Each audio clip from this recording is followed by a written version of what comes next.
نون league کے وفد نے کراچی میں ایم کیو ایم کے مرکز بہادر آباد کا دورہ کیا ہے۔ ملاقات کے بعد میڈیا سے گفتگو کر رہے ہیں۔ پاکستان کی جمہوریت، پاکستان کی بقا، پاکستان کی سلامتی اور پاکستان میں عام پاکستانیوں کی حکمرانی کے لیے ایک اہم ترین قدم ثابت ہوگی۔ میں درخواست کروں گا خواجہ سعد رفیق بھائی سے کہ وہ یہاں آئیں اور یہاں بات کریں۔ بسم اللہ الرحمن الرحیم۔ میں ایاز صادق صاحب کی اپنی جانب سے، بشیر میمن صاحب، شاہ محمد شاہ صاحب کی جانب سے، نہال ہاشمی صاحب کی جانب سے، مسلم لیگ نون کا جو ڈیلیگیشن آیا اس کی جانب سے شکر گزار ہوں ایم کیو ایم کی لیڈرشپ کا کہ انہوں نے اپنے ہیڈ آفس میں نہ صرف یہ کہ ہمیں ویلکم کیا بلکہ ہمیں یہ اعزاز بھی بخشا کہ ہمیں رابطہ کمیٹی کے معزز اراکین سے بات کرنے کا اور ان کی بات سننے کا موقع ملا۔ ہم دونوں جماعتیں یہ سمجھتی ہیں کہ پاکستان میں موجود جمہوریت کو عام آدمی کی جمہوریت میں بدلنا ہے۔ وقت آ گیا ہے کہ وسائل کی منصفانہ تقسیم کے فارمولاز کو طے کیا جائے اور اس کو قانونی اور آئینی تحفظ دیا جائے۔ اس معاملے کا تعلق پاکستان کے سب سے بڑے شہر کراچی سے صرف نہیں ہے بلکہ اس کا تعلق ملک بھر کے تمام چھوٹے بڑے شہروں کے ساتھ ہے۔ تو یہ جو اشتراک ہے مسلم لیگ نون کا اور ایم کیو ایم کا، اس کی خیر و برکت سے نہ صرف اہل کراچی بلکہ پورا پاکستان انشاءاللہ مستفید ہوگا۔ ہم بجا طور پہ یہ سمجھتے ہیں کہ جو پروونشل فائنینشل ایوارڈ ہے اس کو ایک حقیقت بننا چاہیے اور اس پہ عمل درآمد ہونا چاہیے۔ ہم یہ بھی سمجھتے ہیں کہ وسائل کی منصفانہ تقسیم کا عمل صوبوں سے اب آگے بڑھنا چاہیے اور مقامی حکومتوں کے نظام کو یعنی بلدیاتی نظام کو نہایت مؤثر ہونا چاہیے، جیسا کہ مہذب دنیا کا چلن ہے اور جسے ہم ایڈاپٹ نہیں کر سکے بدقسمتی سے۔ اس کے لیے پاکستان کی مین سٹریم پولیٹیکل پارٹیز کو آنے والی پارلیمان میں اپنا رول پلے کرنا ہے۔ پاکستان معاشی مشکلات کا شکار ہے اور ہم سیاسی بحرانوں سے بھی نبرد آزما ہیں۔ ضرورت اس امر کی ہے کہ مختلف الخیال سیاسی جماعتیں مل بیٹھیں، سر جوڑیں، جہاں تک ممکن ہو الیکشن سے پہلے ہم الیکٹورل ایڈجسٹمنٹ کریں اور جہاں ممکن نہ ہو وہاں آنے والی جو منتخب پارلیمنٹ ہے اس میں اس وقت کی آنے والی حکومت اور اپوزیشن بھی مل کے بیٹھے، میثاق جمہوریت کو آگے بڑھائیں اور میثاق معیشت کریں آپس میں۔ تو دو ٹیمز کام کر رہی ہیں، ایم کیو ایم کی بھی اور مسلم لیگ نون کی بھی، جن کے ناموں کا چند روز میں اعلان کر دیا جائے گا تاکہ ہم آنے والی پارلیمنٹ کے ذریعے جو آئینی اور قانونی اصلاحات عام آدمی کے انٹرسٹ میں کرنا چاہتے ہیں اس پر بات کریں۔ دلچسپ امر یہ ہے کہ ہمارے درمیان سیٹوں کی تقسیم پہ کوئی بات نہیں ہوئی۔ پہلے ایک بات شروع ہوا کرتی تھی سیٹوں کی تقسیم سے ماضی میں، اب سیاسی سفر ہم سب اتنا طے کر چکے ہیں کہ سیٹوں کی تقسیم بھی ہوتی رہے گی، لیکن بنیادی کام یہ ہے کہ اصلاحات کی طرف بڑھا جائے۔ میں یہ گزارش کرنا چاہتا ہوں یہاں پہ، یہ ایک بڑی تاریخی جگہ ہے اور ایم کیو ایم کے بڑے جد و جہد کرنے والے دوست ہمارے دائیں بائیں موجود ہیں جن کی بڑی قدر ہے اور بڑا تجربہ ہے ان کا، کہ ہماری جمعیت العلماء اسلام کی قیادت سے بھی بات ہوئی ہے، ہماری پہلے سے آپس میں مفاہمت موجود ہے، ہماری پیر صاحب پگارہ شریف کی خدمت میں بھی ہم حاضر ہوئے تھے بڑی نیاز مندی کے ساتھ، اور انہوں نے جو رہنمائی فرمائی ہے اس پر بھی بات چیت ہوئی ہے، وہ بات چیت انشاءاللہ آگے بڑھے گی۔ ہماری کوشش ہوگی کہ سندھ میں خاص طور پہ ایک ایسا اتحاد معرض وجود میں آئے جو عوامی امنگوں کی ترجمانی کرتا ہو، اور جس طرح کراچی کو کھنڈر بنایا گیا ہے اور جس طرح سندھ کے شہری علاقوں کو نظر انداز کیا گیا ہے وہ مستقبل میں نظر انداز نہ ہو۔ اس کے لیے ضرورت ہے کہ مینڈیٹ کے ساتھ جو ووٹ پڑے وہ ووٹ نکلے بھی، یہ نہ ہو کہ جو ووٹ ہے وہ کسی اور کو پڑا اور نکلے کسی اور کی پرچی. اس کو روکنا ہے ہم سب نے مل کے, اور آنے والے انتخابات کو سب کے لیے قابل قبول بنانا ہے.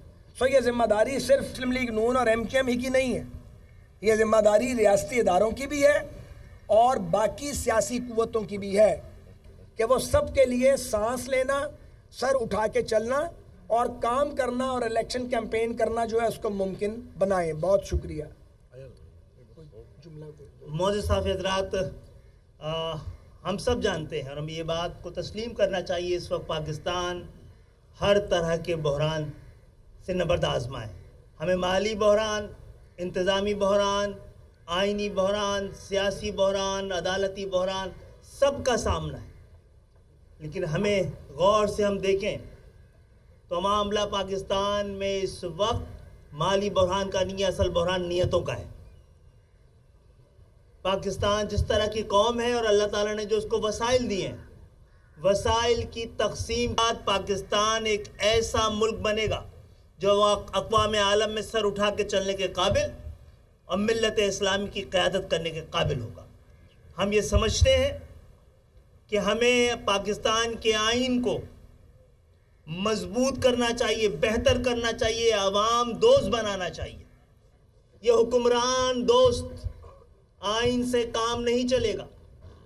پاکستان کے آئین کو اس قابل بنائیے کہ عام پاکستانی کی حفاظت کر سکے, اس کے حقوق کا تعین کر سکے, اس کے حقوق کی حفاظت کر سکے, اور ایک ایسی جمہوریت کا خواب آئیے ہم مل کے دیکھیں جس کے ثمرات عام پاکستانیوں تک پہنچ سکیں. جیسے کہ پاکستان مسلم لیگ کی قیادت اس بات کو مانتی بھی ہے, تسلیم بھی کرتی ہے, اس کا اعادہ بھی کر رہی ہے کہ اگر پاکستان میں جمہوریت کی بقا کے لیے ضروری ہے کہ جو عام پاکستانیوں کی دہلیز تک جمہوریت کے ثمرات پہنچانے کا ذریعہ ہے, اس ذریعے کو مضبوط کیا جائے. ہمارا مطالبہ یہ ہے کہ جس طرح وفاق اور صوبے کی حکومتوں کو آئینی تحفظ حاصل ہے, اسی طرح بلدیاتی, شہری اور ڈسٹرکٹ کی حکومتوں کو بھی آئین میں قانونی تحفظ ملنا ضروری ہے. جس طرح جب مدت پوری کر لیتا ہے وزیر اعظم تو ایک نگراں وزیر اعظم آتا ہے, جس طرح مدت پوری کر لیتا ہے ایک وزیر اعلیٰ تو ایک نگراں وزیر اعلیٰ آتا ہے, اسی طرح جب ایک میئر, ایک ڈسٹرکٹ چیئرمین اپنی مدت پوری کرے تو نگراں آئے تاکہ 90 دن کے اندر الیکشنز کو ممکن بنایا جا سکے اور مشروط کیا جا سکے. اس کو پاکستانی جمہوریت کے ساتھ میں آپ کی موجودگی میں پاکستان کی جمہوریت, پاکستان کے ایوانوں, پاکستان کے صاحب اختیار سے اور اقتدار سے یہ مطالبہ کرتا ہوں کہ اس بات کو مشروط کریں آپ کہ جب تک third tier of government intact نہ ہو عام انتخابات پاکستان میں نہ ہو سکے. جس طرح آئین میں درج ہے کہ وفاق کے پاس کون سے اختیارات ہوں گے, کون سے اس کے بعد ڈپارٹمنٹ ہوں گے, جس طرح یہ آئین میں درج ہے کہ کون کون سے اختیارات, وسائل اور ڈپارٹمنٹ صوبوں کے پاس ہوں گے, اسی طرح آئین میں درج کیا جائے کہ کون کون سے وسائل, اختیار اور department third tier of government کے پاس ہوں گے. اس کے ساتھ ساتھ ہمیں اس بات کو ممکن بنانا چاہیے کہ فیڈرل کا جو ہے این ایف سی جو ہے وہ پی ایف سی کو این ایف سی کے ساتھ مشروط کیا جائے, ایک ہی چھت کے نیچے, ایک ہی وقت میں, ایک ہی فارمولے کے تحت یہ تقسیم کی جائے, اور اسی وقت وفاق وہ جو ڈسٹرکٹ کی, شہروں کی, دیہات کا فارمولہ طے ہوتا ہے, اسی ایک ہی وقت میں وہ عام پاکستانیوں کی دہلیز تک پہنچنے کا انتظام کیا جائے, جیسے کہ مہذب معاشروں میں ہوتا ہے, طاقتور اور جینوئن جمہوریتوں میں ہوتا ہے. اس کے ساتھ ساتھ ہم یہ سمجھتے ہیں کہ ہمیں مل کر ایک دوسرے کو تسلیم کرنا چاہیے, ایک دوسرے کے مینڈیٹ کو تسلیم کرنا چاہیے. آئیے ہم ایک ایسا پاکستان دیکھیں جس کے پاس جہاں پر جتنا بھی جینوئن مینڈیٹ ہو اتنا ہی اختیار ہو. یہی جمہوریت ہے, یہی جمہوریت کی تعریف ہے. کراچی میں اور سندھ کے شہری علاقوں میں 50 سال سے جن کے پاس کوئی مینڈیٹ نہیں رہا ہے, ان کے پاس 50 سال سے 80%، 9% اور آج کل 100% اختیار ہے. تو میں سمجھتا ہوں کہ ہم مل کر پاکستان کے ایک نئے دور کا آغاز کر رہے ہیں، جہاں پر طاقت کی حکمرانی کے بجائے عوام کی حکمرانی، جہاں طاقت کو آئین سمجھنے کے بجائے آئین کو طاقت سمجھا جائے گا. بہت بہت شکریہ. مجھے ایک منٹ، ایک چھوٹی سی بات میں ایاز بھائی اجازت ہے؟ دیکھیں، اس میں جیسے کچھ چیزیں ہیں جو MQM کی جانب سے رکھی گئی ہیں سامنے، بڑی اہم ہیں، اور ان کی اہمیت جو ہے وہ ایک شہر کے لیے نہیں بلکہ پورے ملک کے لیے. تو جو ہمارا مینیفیسٹو بن رہا ہے ہمارا اپنی جماعت کا، جو ہم اس کے کچھ پوائنٹس جو ہیں وہ اپنے دوستوں کے آگے رکھیں گے، اس میں ہم نئے نظام عدل پہ بھی بات کریں گے کہ ججز کی جوڈیشل ریفارمز کی بات کریں گے، بہت ضروری، ججز کی تقرری کا طریقہ کار، تاکہ چیمبرز کے بھانجے بتیجے مامے چاچے جو ہیں ان کو جج نہ بنایا جائے، بلکہ ججز ایسے بنے جنہوں نے کل قوم کی قسمت کا فیصلہ کرنا ہے، پھر کوئی دباؤ وہ قبول نہ کریں اور ان کی کبڈ کے اندر کوئی سکیلٹن نہ ہو. تو یہ سفارش کے نظام سے پاک ایک ایسا نظام عدل جو ایک عام آدمی کو انصاف دے اور لوگوں کو 30 40 60 سال تک انصاف لینے کے لیے دھکے نہ کھانے پڑیں. جنہوں نے قوم کو انصاف دے دیں انہیں پہلے اپنے نظام عدل کو بھی ٹھیک کرنا ہے. تو ایک تو ہم نظام عدل پر بھی آئندہ بات کریں گے بہت سنجیدگی کے ساتھ، شاید یہ ہمارے مینیفیسٹو پہ نمبر 1 پہ ہوگا. اور اس کے بعد ہے بیوروکریسی کے اندر ریفارمز. یہ جو بیوروکریٹک سٹرکچر ہے، جو ریڈ ٹیپزم ہے، اس کو کیسے ختم کرنا ہے اور کیسے لوگوں کے لیے ایز آف بزنس لے کے آنا ہے ملک میں، اور ان کی زندگی کو کیسے آسان کرنا ہے. پھر ایک اکاؤنٹیبلٹی کا چیپٹر ہے. اکاؤنٹیبلٹی کا یہ جو نیب کا قانون ہے، ہم اس کو تسلیم نہیں کرتے، اور یہاں اکاؤنٹیبلٹی کا اگر کوئی ادارہ بننا ہے تو پھر اسے ہر طرح کے پریشر سے پاک ہونا چاہیے، اور یہ نہیں ہو کہ پولیٹیکل انجینئرنگ ہو اور اس کے ذریعے لوگوں کی عام ٹوسٹنگ ہو. باری باری پاکستان کی تمام سیاسی قوتوں نے یہ بد ذائقہ جو ہے اس کو چکھا ہے، اور اس کا ملکی معیشت کو نقصان ہوا ہے اور معیشت کا پہیہ رکا ہے. سو بہت کام کرنے کا ہے، وقت کم ہے، اور ہمارے اپنے اپنے مینیفیسٹوز بھی تیار ہو رہے ہیں، اور ہم ایک کامن پولیٹیکل ایجنڈا لے کے ہماری کوشش ہوگی قوم کے سامنے آئیں. بہت بہت شکریہ آپ سب کی آمد. پوچھنا پڑے گا تھوڑا آواز، 1-2 سوال تو کرنا. جی جی.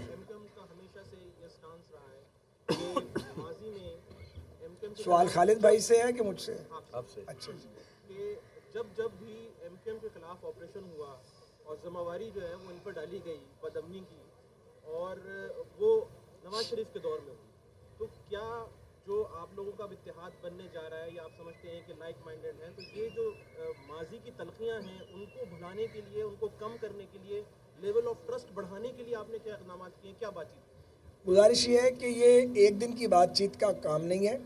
یہ جس جگہ آج ہم کھڑے ہیں، میں پہلے بھی عرض کر چکا ہوں، یہ ایسا نہیں ہوا کہ خالد بھائی لوگ آئے تھے 2-3 دن پہلے تو ملاقات ہوئی تو وہیں فیصلہ ہو گیا. یہ یکدم تو نہیں ہوا.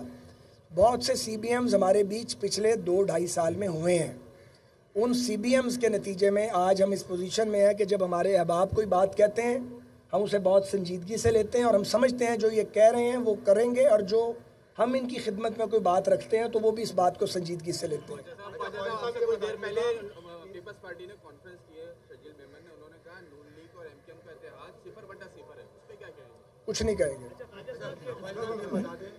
سے پہلے بھی ماضی میں MQM اور مسلم لیگ کے کئی اتحاد بنے، حکومتیں بنی، لیکن وہ کوئی بھی اتحاد 1.5 سال سے زیادہ کی مدت نہیں چل سکا. اب جو آپ اتحاد بنانے جا رہے ہیں، اس کی کیا گارنٹی ہے کہ اب یہ اتحاد آپ کا برقرار ہے؟ یہ چلے گا نہیں، یہ دوڑے گا. اب مغرب کا ٹائم ہو گیا. اللہ حافظ.